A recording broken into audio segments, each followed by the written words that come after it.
Subhanallah, Алла бүкіл кемшіліктен пәк. Сондықтан ешқашан Алла Субхану ва тағалаға кемшілік келуге болмайды. Қандай жағдай болмасын. Өйткені біз Субханалла деп айтамыз. Я Раббым, сен бүкіл кемшілік атаулыдан пәксің. Сен анаған бердің, нағап маған бермедің деп айтпа. Алла пәк. Мәселе Аллада емес, сенің өзіңде болып тұр. Көрдіңіздер ме?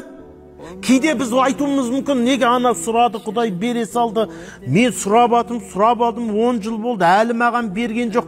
Жоқ, олай айтпа. Сен өйткені Субханалла деп айттың. Алла оны біреуге беріп, біреуге бермей қою кемшіліктен пәк Алла Субханалла.